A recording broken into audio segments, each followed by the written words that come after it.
Chapter 106. A case where polygamy is allowed.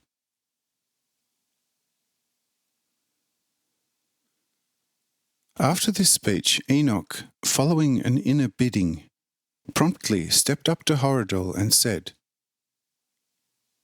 "Horadel, it is the Lord's will that you, with your 10 helpers, now also take food. Do this according to the will of him who sent me to you.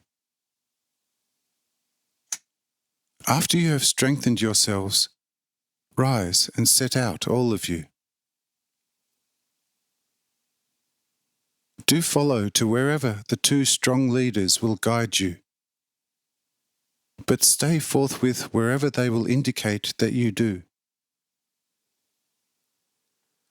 You will know for certain that you have reached your permanent home when you see your wives and children left behind in the city of Hanoch, who will be waiting for you.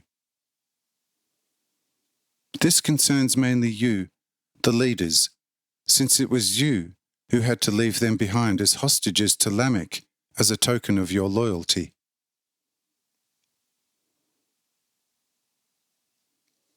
I am telling you this according to the will of the Lord, so that you may cheerfully strengthen yourselves, and then joyfully and courageously go to where the Lord has prepared for you a permanent land. Since you now know all this, eat and drink in the name of the Lord, now as always. Amen."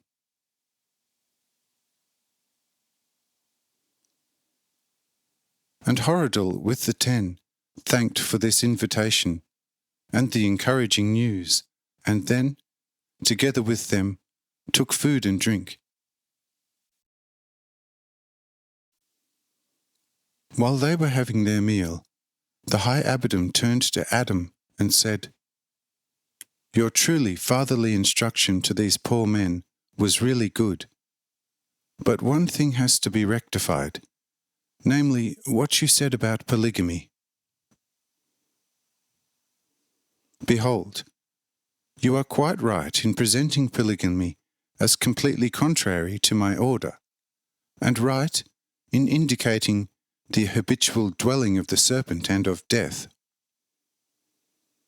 But try to think what is better for these men, since they, and in particular their leaders, are each provided with at least 10 wives.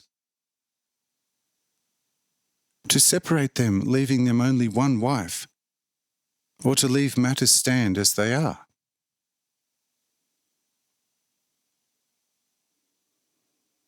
If a man leaves 9 wives out of 10, keeping just 1, what shall the 9 do with their children, and how will they feel in their hearts?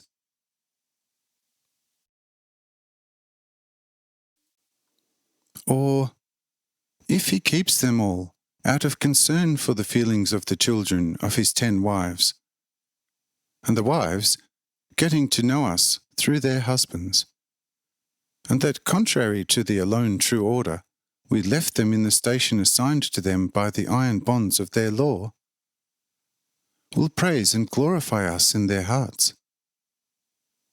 And also all their children who would otherwise curse us in their hearts will realize our great mercy and love. What do you reckon might be better, at least for those who are already in this lamentable and disorderly situation? I tell you, for children of the world who are too much bothered by their flesh, polygamy is better than fornication and rape, or the violation of boys. Indeed, I tell you, polygamy is even better than the inordinate cohabitation with a woman where no begetting of offspring is intended, but only the mute gratification of the sexual urge, particularly when the woman is already visibly pregnant. For he who has 10 or several wives begets almost all the time whenever he cohabits with one. But he who inordinately and repeatedly cohabits with only one woman, firstly, does not beget a fruit with each act, but he oftentimes spoils the already begotten one, and, finally, even renders his wife completely barren. Since this, as you surely know, has been happening already with the children of the heights, who went forth from my grace and blessing, how much more will this be the case with those who went forth from my judgment?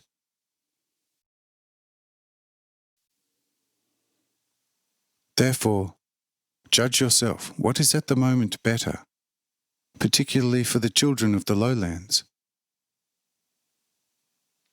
Although by this I do not wish to introduce polygamy, least of all with you, do go and acquaint these children of the lowlands with it.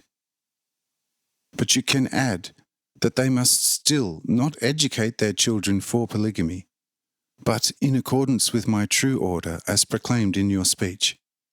Amen.